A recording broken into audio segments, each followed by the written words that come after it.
J'ai 17 ans d'expérience en finance, dont 12 ans d'art, et aujourd'hui je vais vous parler de comment réussir vos présentations financières.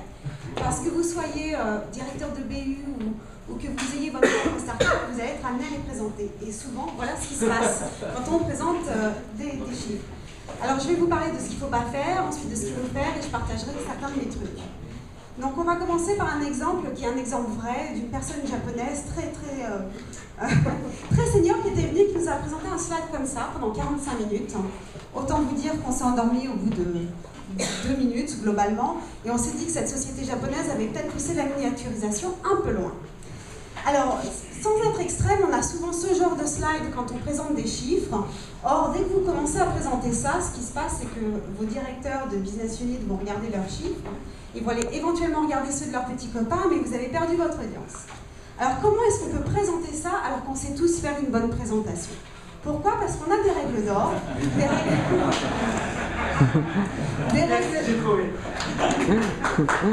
d'or avec des do's et des don'ts qu'on connaît tous, notamment pas trop de texte, clarifier votre message, être très synthétique et avoir beaucoup de visuels. Et pourtant, une présentation financière, on fait tout l'inverse. On met que des chiffres, on fait la même présentation à son banquier, à son personnel et à son board, et puis on ne travaille pas son message, tout est montré. Alors comment moi j'aurais fait, si j'avais dû aller en commerce, j'aurais fait quelque chose de beaucoup plus synthétique. Je présente donc mes chiffres, j'attire l'attention sur ce qui me paraît être pertinent. J'ai même rajouté des traffic lights qui sont des données qui n'étaient pas sur le slide précédent. Et puis je vais parler rapidement de ce qui n'est pas trop intéressant. Donc dans ce cas-là, BU2, BU4, un slide chacun avec des données qui viennent un petit peu alimenter les chiffres. Mais je veux vraiment passer mon temps sur les données qui sont un problème. Donc dans ce cas-là, ça va être la BU3.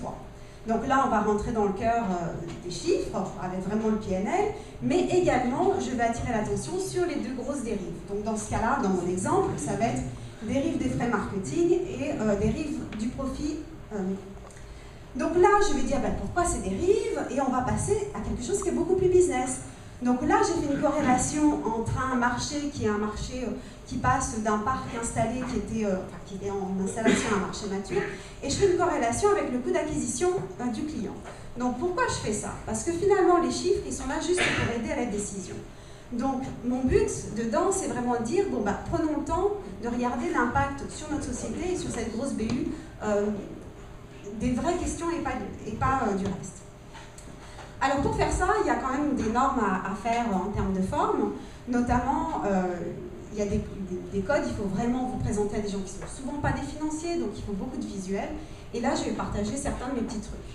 Donc le premier, c'est de donner à vos chiffres une vie un petit peu différente. Donc là j'ai pris deux exemples. Le premier, c'était une présentation logistique où ils nous ont parlé du nombre de palettes qu'ils livraient et ils l'ont comparé en disant si on les mettait côte à côte, ça ferait du Paris-Milan. Vous pouvez également, en termes de vente, ramener ça à la minute.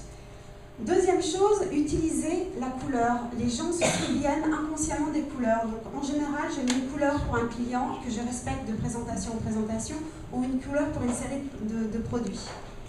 Ensuite, utilisez bien vos graphes. On connaît les graphes, mais en fait, chaque graphe a vraiment un usage spécifique en termes de message.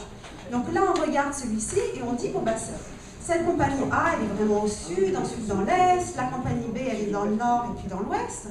Par contre, si je fais le même graphe et que je l'inverse, là, mon message est très différent. Je dis, ma compagnie A, elle bat ma compagnie B dans le sud. Dans l'est, ils sont vraiment côte à côte. Par contre, dans l'ouest et dans le nord, c'est ma compagnie B qui obtient le marché.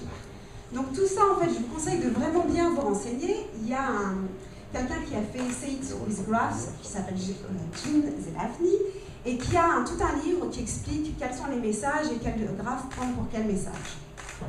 Moi, mes préférés, c'est la cascade, qui permet de passer d'une position A à une position B en se vraiment focalisant sur les gros événements.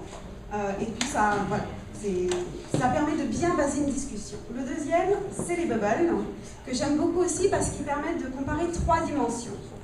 Là, je vous ai pris un extrait qui vient de l'outil Excel pour vous rappeler que tout ça, c'est sur... il y a des formations qui sont très bien faites sur Excel. Donc, merci beaucoup. Je ne dirai jamais assez, travaillez votre message en finance comme ailleurs.